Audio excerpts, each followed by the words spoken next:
What's going on, everybody? Mortem here, this time bringing you a ranking of all of the Piranha Bytes games, which I have just recently finished reviewing. Though a few things to note at the beginning here are that, first off, I'm only including the games that were developed by Piranha Bytes, which means games like Arcania or the standalone expansion for Gothic 3 aren't really going to be included because they were developed by different studios. Moreover, these are just my personal rankings. This is literally just how much I enjoyed each individual title ranked against the others.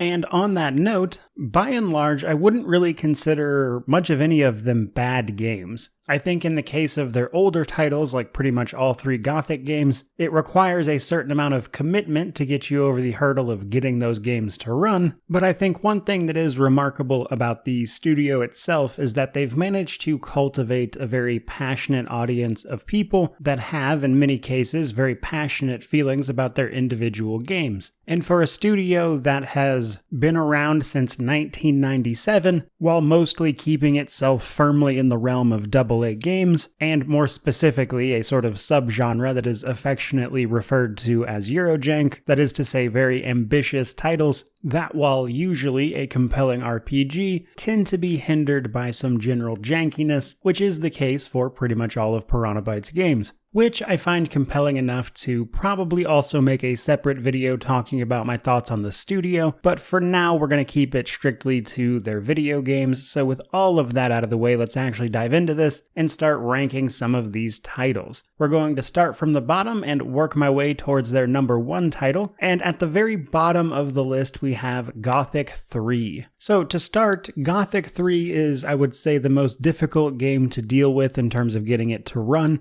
It does not enjoy the widespread love that the first and second title gained, and as a result of that, even with the things like the community patches, etc., which are required to make the game playable these days, still don't really go far enough to make much of that a genuinely good experience. Some of the mechanics are almost unusable, and while the general exploration and many of the quests involving the factions of orcs and how you deal with them, either letting them take over the territory of the humans in that culmination of the war that has been on the back burner up until this point, is pretty compelling, but unfortunately a lot of that is just let down by mechanics that don't really seem to hit the mark. So while I enjoyed seeing the conclusion to the Gothic series, and there were parts of the world that I loved, overall it's by far my least favorite of all of their games. Moving right along, we have second to last with Elex 2. Elex 2 for me was a bit of a disappointment in comparison to the original title. For a variety of reasons, really, not least of which were the sort of forced choices from the first game that see you romancing a specific character and also having a child that is sort of shoehorned into the story of the second game, and mechanics that barely budged from the first title as well, seemingly coupled with a sort of graphical overhaul of some sort that makes a lot of the conversations up close with these characters look really bad. And all of that kind of left a bad taste in my mouth after my very positive experiences with the original Elex. Though even still, it is nonetheless a game with compelling systems at play, and the overall experience is still really enjoyable. So it's far from a bad title, but I do think it falls short of being a worthy successor to its original title, which is why it's so far down. But moving right along, we have Risen 2, one of, I would say, probably the most polarizing games that Piranha Bytes put out. It took what was set up in Risen 1 and then went in an entirely different direction, turning you into a pirate, handing you guns, taking away some of the more traditional fantasy elements like the various types of magic introduced in the first title. And a lot of those changes, I think, were a hard sell for a lot of the people who had come to expect a certain type of game from Piranha Bytes by this point, as Risen 2 was their fifth game. So I think they really split their fan base with this one. However, if you're willing to jump past that, I do think there's a fun pirate adventure to be had here. But I would say at the same time, it's definitely the most different game that they've put out in comparison to everything else they've done. It is much more unique than a lot of their other work, at least in comparison to it. And while I'm not wild about some of the changes they went with here, mostly in the concepts they abandoned from the first title to facilitate this switch, but again, if you're willing to look past some of those changes, I think Risen 2 offers some unique themes, a unique approach for them, and because of that, I actually did have a fun time with it, which is why it's farther up on this list than some people might expect. That brings us to our last title on the bottom half, and this is actually Risen 3. Risen 3 is a sort of combination of, I would say, Risen 1 and Risen 2. And one of the key reasons I enjoy it more than 2 is simply that it brought a lot of those elements from Risen 1 back, which I really enjoyed, while at the same time expanding a few things, making the combat especially interesting, adding some options that are really fun to play around with, like this sort of melee version of magic. And for the most part, I had a lot of fun playing Risen 3. Really, the only thing that genuinely let me down about this title was the fact that, as a conclusion to a trilogy, the story is really underwhelming. You just don't get much of an ending. Not even in a super generic way, like a here's what happened to all these people. It just feels really unfinished on the narrative side of things, which, again, for the final game in a series is a real bummer. Though probably worth a mention that Risen 3, I would say, of all of Piranha Bytes games which have a certain amount of jank to them, Risen 3 is by far the easiest. You just have so many options. There's a sort of non-linear approach to the world exploration, which means once you get to a certain plateau of sorts in terms of character power, you're just going to be demolishing everything, and you'll reach that point pretty quickly in the game. But overall, I enjoyed Risen 3 quite a bit. But now we bring it to the top 4. So with one that I think might be a little controversial, we have Gothic. Gothic is my 4th favorite title from Piranha Bytes, a game that released in 2001 and was actually open world, had a unique setting with a lot of unique elements, and has seen an incredible amount of fan support over the years, which is largely why it's playable on modern machines. If you just buy this and try to fire it up, probably not going to work for you. There are a variety of mods that I covered in my review that are necessary to get it to a point where you can do that, and then even once you do, a lot of the controls at play here are very awkward at first, which the game does not do a good job of explaining to you. So if you can get past those hurdles, and actually play the rest of the game, you'll likely learn why it's such a beloved title. For starters, it sets up many of the, I would say, pillars of what make a good Piranha Bytes games these days, with things like the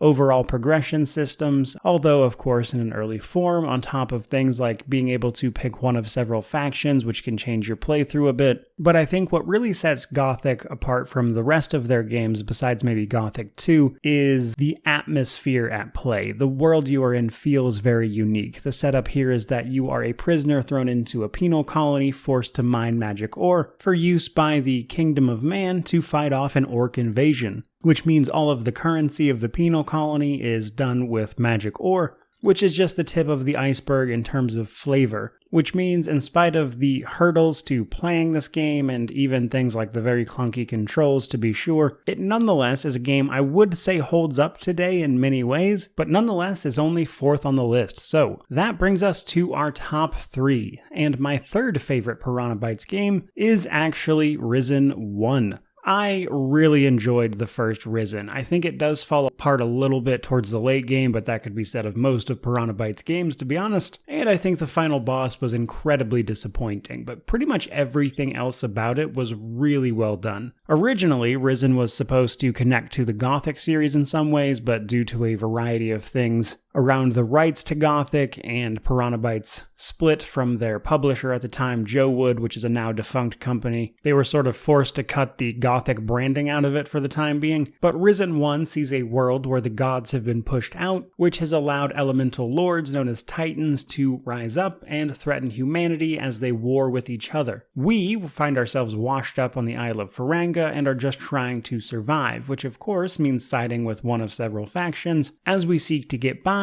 and learn what the Isle of Faranga just might have to do with the Titan Lords. Overall, though, I would say Risen 1 is really just a sort of refined version of Gothic 1 and 2. They really took what worked about those games, sort of iterated on them a bit, and poured a lot of that into Risen 1. And I think Risen 1 really benefits from that, and it just recently, at the beginning of this year, actually got a big update that allows it to be played more easily on modern machines, which makes Risen 1, if you want to play Piranha Bytes games without all the headache of having to get them running, Risen 1 and on is really the place to start with that. But overall, Risen 1 was a blast, and I think a lot of the improvements that were made to both the gameplay as well as just being able to start the game without a headache went a long way to making this one of my favorites. That, though, does bring us to our second highest on the list, which is Gothic 2. I have played Gothic 2, the vanilla version, as well as the Night of the Raven version, which is important because Night of the Raven sort of overhauls the entire progression of the game. But in both of those instances, Gothic 2 is incredible if you enjoyed Gothic 1, which a lot of people did. Gothic 2 is simply more and better versions of Gothic 1, although also requiring many of the same mods and things to get things running.